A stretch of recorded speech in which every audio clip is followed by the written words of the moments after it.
देहरादून प्रदेश में एपीएल और Antyodaya ration card की अधिकतम आय समय सीमा जल्द ही संशोधित की जाएगी। इस बारे में खाद्य एवं नागरिक आपूर्ति मंत्री रेखा आर्य ने बुधवार को आयोजित समीक्षा बैठक में अधिकारियों को निर्देशित किया है। बैठक में कैबिनेट मंत्री रेखा आर्य ने कहा कि विभिन्न राशन कार्ड बनाने के लिए न्यूनतम आय के जो मानक है वे काफी पुराने हो चुके हैं और इसके चलते लोगों को कार्ड बनवाने में परेशानी हो रही है। उन्होंने अधिकारियों से कहा कि इनमें संशोधन के लिए एक समिति बनाकर समीक्षा की जाए और सभी जिला पूर्ति अधिकारियों के भी सुझाव शामिल किए जाए। बैठक के बाद कैबिनेट मंत्री ने बताया कि राशन विक्रेताओं का नवंबर माह से जो लाभांश बकाया है वो 1 सप्ताह के भीतर जारी कर दिया जाएगा, क्योंकि हाल ही में केंद्र सरकार ने 39 करोड़ का बजट प्राप्त हुआ है। बैठक में शामिल राशन विक्रेता संगठन के पदाधिकारियों ने राज्य खाद्य योजना के तहत लाभांश 50 से बढ़ाकर 180 करने की मांग उठाई। इस पर कैबिनेट मंत्री ने कहा कि इस बारे में कैबिनेट में जल्द ही प्रस्ताव लाया जाएगा। राशन विक्रेताओं की मांग पर कैबिनेट मंत्री ने अधिकारियों को निर्देश दिया कि 30 जून तक राशन वितरण प्रणाली को पूरी तरह ऑनलाइन करके मैनुअल रजिस्टर मेंटेन करने की व्यवस्था को समाप्त कर दिया जाए। कैबिनेट मंत्री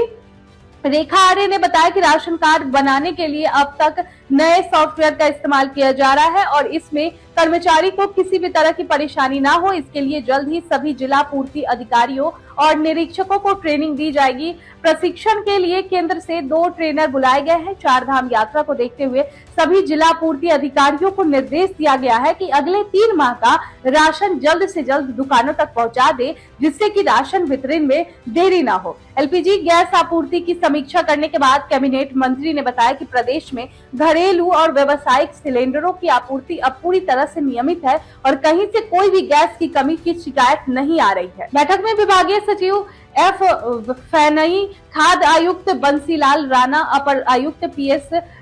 राशन विक्रेता संगठन के प्रदेश अध्यक्ष देवाधर ब्रिजवासी व वीडियो कॉन्फ्रेंसिंग के माध्यम से सभी जनपदों के जिला पूर्ति अधिकारी शामिल हुए। राशन विक्रेताओं को आर्थिक सामाजिक सुरक्षा देने के लिए उनका इंश्योरेंस करने पर विचार किया जा रहा है। बैठक में कैबिनेट मंत्री ने कहा कि खाद्य आयुक्त के नेतृत्व में एक कमेटी बनाकर विभिन्न इंश्योरेंस कंपनियों से इस बारे में बातचीत की जाए। उन्होंने कहा कि विभाग की अगली बैठक पर इस पर अंतिम निर्णय लिया जाएगा। सिर्फ पात्र लोगों को राशन की आपूर्ति सुनिश्चित करने के लिए विभाग कुछ कड़े कदम उठाने की तैयारी कर रहा है। लगातार ये शिकायत मिल रही है कि परिवार में किसी सदस्य की मृत्यु होने के बाद भी उनके नाम पर राशन लिया जा रहा है। इसकी रोकथाम के लिए शासनादेश में बदलाव करने के लिए कैबिनेट मंत्री ने निर्देश जारी किए हैं।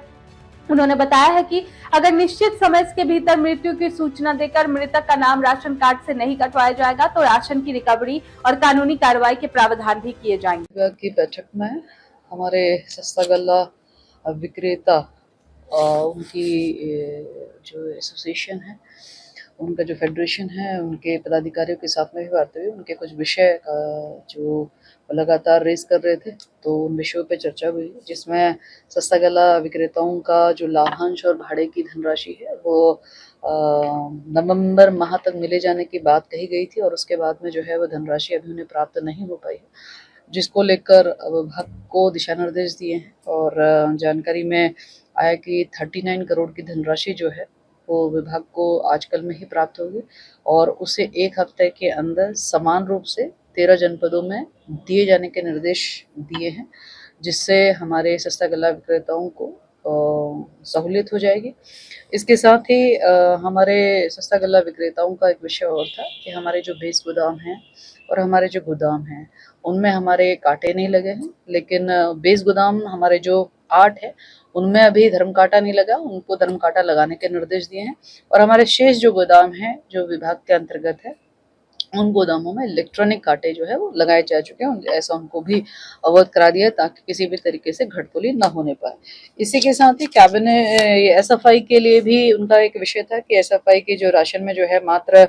जो लाभांश की धनराशि है वो 50 रुपये है, जबकि भारत सरकार जो है राशन वितरण का जो लाभांश देती है भारत सरकार उसमें 180 रुपये प्रति कुंटल के हिसाब से देती है। तो उनका आग्रह था कि ये 50 रुपये से बढ़ाकर जो है समांतर यानी कि 180 रुपये कर दिया जाए, जिसको लेकर मैंने विभाग को निर्देश दिया है कि यह प्रस्ताव शीघ्र से शीघ्र जो है वो कैबिनेट के लिए हम लोग तैयारी करें, क्योंकि उनकी ये मांग जायज़ है और ये उनको मिला जाना चाहिए, बाकी निर्णय कैबिनेट का रहेगा। इसके साथ उनका ये विषय था कि हमारा मैनुअल बिक्री रजिस्टर और स्टॉक रजिस्टर जो है अब मैनुअली नहीं रहना चाहिए, क्योंकि सारी प्रक्रियाएं जो हैं वो अब ऑनलाइन हो गई हैं। तो ये भी विभाग को निर्देशित कर दिया है कि जल्द से जल्द जो है मैनुअल बिक्री रजिस्टर और स्टॉक रजिस्टर की अनिवार्यता को जो है वो खत्म कर दिया जाए।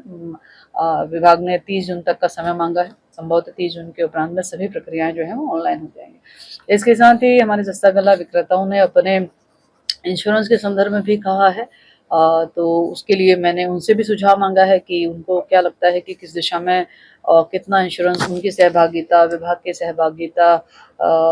किस प्रकार से हो सकती है, वो भी अपना एक प्रस्ताव दें। और विभाग में एक कमेटी हमने आयुक्त के अध्यक्षता में निर्देशित किया है कि कमेटी बना ले, इसका परीक्षण कर ले। जो हमारे इंश्योरेंस कंपनीज हैं उनको भी आमंत्रित करते हुए इस दिशा में जो है जानकारी लेते हुए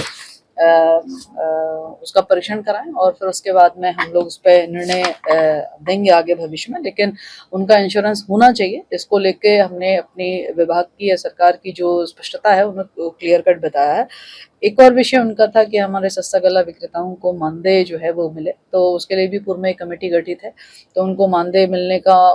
वे गुजरात का उदाहरण दे रहे थे, तो मैंने कमेटी से कोई निर्देश दिया है कि गुजरात के उदाहरण पे, गुजरात के मॉडल को वो देख ले और उसमें कितनी संभावना उत्तराखंड में लागू करने की जा सकती है, उसके बाद में पुनः हम लोग परीक्षण करेंगे। लेकिन सबसे पहले गुजरात मॉडल को अध्ययन कर लिया जाए। तो मैं समझती हूँ कि उनके लगभग 6-7 बिंदु जो भी रहे हैं सभी पे निस्तारण भी और उनके सुझाव भी और उनको दिक्कत ना हो इस प्रकार के व्यवस्था उनको मिले, ये दिशा निर्देश निर्गत किए हैं, वे काफी हद तक संतुष्ट रहे। इसके अलावा विभागीय रूप से राशन कार्ड के बनने की संदर्भ में भी आज परीक्षण किया गया। सभी जनपद के हमारे डीएसओस, आयुक्त और हमारे सचिव सभी जुड़े हुए थे। तो हमारे जो डीएसओ से जनपद के हर क्षेत्र में राशन कार्ड को जो अभी नए अपग्रेडेशन के साथ में नया सॉफ्टवेयर बना है, तो उसमें क्या व्यवहारिक दिक्कतें आ रही हैं, कितने राशन कार्ड हमारे जो है वो ऑनलाइन हो पाई हैं, कितनी हमारी नहीं हो पाई हैं, कितने हमारे राशन कार्ड जो सत्यापन की प्रक्रिया चल रही है उसमें कितने सरेंडर हुए हैं और कितने जो है हमने बनाए, ये सब की जानकारी ली गई है। राशन कार्ड जो अभी नई अपग्रेडेशन में जो अभी प्रक्रिया चल रही है उसमें अभी भारत सरकार से भी हमारे 2 अधिकारी, 2 कर्मचारी आए हुए हैं जो कि राशन कार्ड में आ रही ऑनलाइन डिजिटल दिक्कतों को लेकर जो है हमारे डीएसओज और हमारे जो इंस्पेक्टर है उनको वो प्रशिक्षण देंगे। ये निर्देश भी दिया है कि प्रशिक्षण जो है वो फिजिकली यहाँ देहरादून जनपद में वो आमंत्रित करते हुए उनको 1 दिन का या 2 दिन का प्रशिक्षण उनको जरूर दें। इसके अलावा जो हमारे घरेलू गैस और व्यावसायिक गैस सिलेंडरों की आपूर्ति का भी आज जो है समीक्षा की गई, बताते हुए हर्ष है कि दोनों ही विषय जो है अब किसी प्रकार से समस्या में ग्रस्त नहीं है, अब सभी स्थितियां काफी सामान्य हैं। इसके साथ ही जो हमारे खाद्यान्न उठान और वितरण को लेकर भी समीक्षा की गई है, तो खाद्यान्न उठान और वितरण में ये दिशा निर्देश दिए हैं कि चूंकि अप्रैल मई जून का राशन वितरित हो चुका है, जून जुलाई अगस्त का राशन जो है क्योंकि मानसून सत्र है तो इसका एडवांस में ही इसको 3 महीने का राशन उठा लिया जाए, इसकी सुनिश्चितता के लिए डीएसओस को निर्देश दे दिया है। और हमारे खासकर जो पहाड़ी जनपद है उसमें ज्यादा चुनौतियां हैं, मैदानी जनपदों में कम चुनौतियां हैं, तो ये साफ बता दिया गया है कि जून में ही 3 माह का राशन जो है वो उठा लिया जाए। इसके साथ ही हमारे मुख्यमंत्री अंत्योदय निःशुल्क गैस योजना हमारे यहाँ विभाग में संचालित है, उसका भी बजट हमको प्राप्त हो गया है। जल्द ही अगले माह से जो है वो निःशुल्क गैस रिफिल योजना का बजट भी हम जारी करते हुए 3 गैस सिलेंडर जो मुफ्त में महिलाएं रिफिल करवाती हैं वह योजना भी निर्बाध तरीके से संचालित रहेगी। इसके साथ ही मैं समझती हूँ कि राशन कार्ड को लेकर क्योंकि हमारे पूर्व में ही जियो जारी हुआ था कि राशन कार्ड संबंधित इतने आय का यदि वो 4,000 आय के अंतर्गत है तो वो अंत्योदय राशन कार्ड बनाएंगे, जो 15,000 के अंतर्गत है वो प्राथमिक परिवार राशन कार्ड बनाएंगे और जो 5 लाख के अंतर्गत हैं वो राज्य खाद्य योजना का कार्ड बनाएंगे, यानी कि पीला कार्ड बनाएंगे। अभी मैंने उनको ये कहा है कि राशन कार्ड के मानकों में अभी हमारे को क्या संशोधन विगत कई 6-7 वर्षों से नहीं हुआ, तो वो संशोधन करना चाहिए, आय के मानकों में भी संशोधन करना चाहिए। इसके साथ ही जो हमारे पास में कई बार ऐसा होता है कि यूनिट्स हमारी जब सरेंडर हो जाती है, यूनिट्स हमारी किसी की डेथ हो जाती है, तो उन परिस्थितियों में सूचना नहीं मिलती है तो संबंधित यूनिट का राशन जाता रहता है। इसका भी हम उल्लेख कर दें कि यदि किसी की मृत्यु हो जाए, यदि किसी का कोई ऐसा राशन अपात्र हो जाए किसी भी श्रेणी में, यदि उसका सत समय में सूचना नहीं देंगे और विगत कुछ समय उनको सूचना देने का वक्त देते हुए उसके बाद में भी सूचना प्राप्त नहीं होगी तो संबंधित के खिलाफ रिकवरी की भी और संबंधित के खिलाफ एफआईआर की भी कार्रवाई की जाएगी। ये भी हमारे जियो में आगे भविष्य में मेंशन होगा। लेकिन सर्वप्रथम राशन कार्ड कौन पात्र होगा, तो पात्रता के मानक का पुनः परीक्षण करने के लिए जो है डिपार्टमेंट को आज निर्देश दिया, ताकि सही व्यक्ति तक में जो है और सही पात्र के पास में जो है वह राशन पहुंचे। इसको लेकर सख्ताई से जो है नए डीएसओ की व्यवहारिक जो हम वो धरातल पे देख रहे हैं, उनको देखते हुए और विभाग उनके सुझावों को लेते हुए आगे राशन कार्ड बनाने की प्रक्रिया, राशन कार्ड के मानकों को बनाने के पूरी व्यवस्था में जो है उन सुझावों का संकलन करेंगे और साथ ही विभाग में जो जो विषय ऐसा लगता है कि इन विषयों पर पूर्व में व्यवस्था न मिलने के कारण कई बार जो है गलत राशन वितरण हुआ तो उसको भी व्यवस्था में देंगे। तो ये कहते हुए निर्देश दिया है। तो मैं ये उम्मीद करती हूँ कि खाद्य विभाग की